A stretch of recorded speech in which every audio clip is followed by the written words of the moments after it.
हा आज विषय जो आहे हा उमरा मंडलचा हा विषय आहे, अकोट तालुक्यातील उमरा मंडलचा विषय आहे। हे स्कायमेट कंपनीचं यंत्र आहे। या यंत्रावरून आमच्या एरियामधले जो संत्रा बागायतदार आहे त्याचा 2024चा हा जो विमा आहे हा ट्रिगर हिट म्हणून घोषित होते। याच्यामध्ये विशेष म्हणजे हे जे कंपनी आहे हे पूर्ण अकोट तालुका कृषी अधिकारी यांच्या अंडरमध्ये येते। आता isakal.com आहे देशातील नंबर 1 ची मराठी न्यूज वेबसाईट। प्रत्येक अपडेटसाठी isakal.com ला नक्की भेट द्या।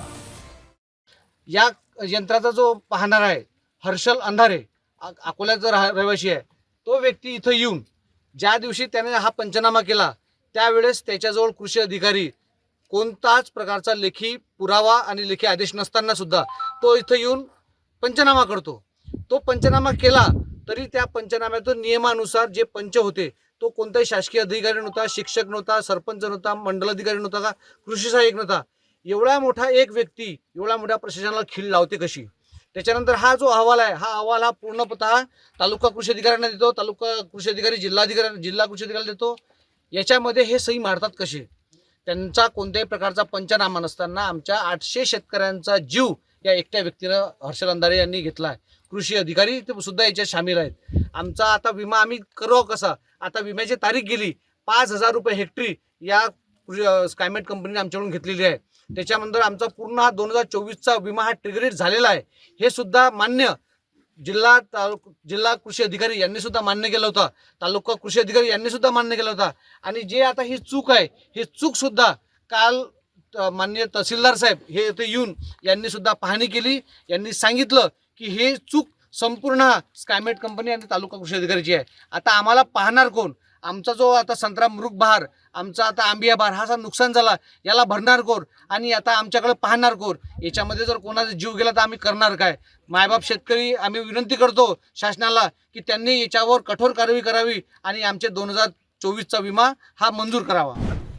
हे पाणी मोपक यंत्र आहे, हे हवामान दर्शवते, परंतु हे चुकीच्या ठिकाणी बसवलेले असल्यामुळे याच्यामुळे आमचं फार मोठं नुकसान झालेलं आहे। हेक्टरी 5000 रुपये विमा फाळावा लागतो। सतत आम्ही 3 वर्षे फाळत आहोत, परंतु या चुकीच्या ठिकाणी हे यंत्र बसवलं असल्यामुळे आमचं फार मोठं नुकसान होत आहे। याची सरकारने दक्षता घ्यावी। त्या 17 तारखेला झालेल्या अतिवृष्टी ही अतिवृष्टी खूप जास्त प्रमाणात झालेली आहे आणि पाऊस जो आहे हा यंत्राच्या वरून जे यंत्र आहे प्रजननमापक यंत्र आहे त्याच्या वरतून पाऊस गेलेला आहे, पुराचा पाणी गेलेलं आहे। आम्ही विचारणी करता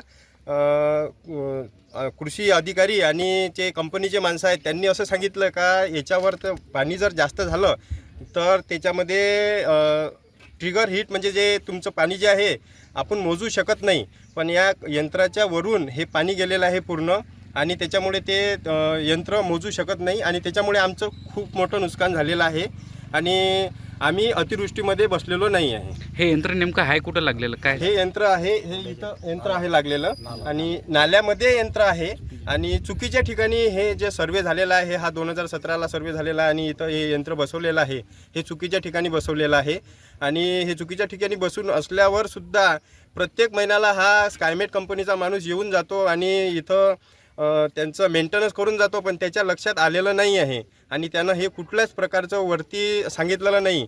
पण ॲक्च्युअलमध्ये हा जो आहे नाला आहे या नाल्यातून पूर्ण पाणी जातं आणि त्या यंत्राच्या वरून पूर्ण यंत्र जे आहे पूर्ण त्या पाण्याखाली येतं। पाणी खाली आल्यानंतर हे यंत्र हा अहवाल पुढे सबमिट करतच नाही, पुढे जातच नाही। त्याच्यामुळे आम्हाला जे अतिवृष्टी झाली 17 तारखेला त्याचा आम्हाला कुठलाच प्रकारे फायदा झालेला नाही आहे। देश विदेशातील प्रत्येक घडामोडींचे लाईव्ह अपडेट मिळवण्यासाठी आता साम टीव्हीच्या सर्व सोशल मीडिया प्लॅटफॉर्मला लाईक, फॉलो आणि सबस्क्राईब करा। तसंच सर्व नोटिफिकेशनसाठी बेल आयकॉन प्रेस करायला विसरू नका।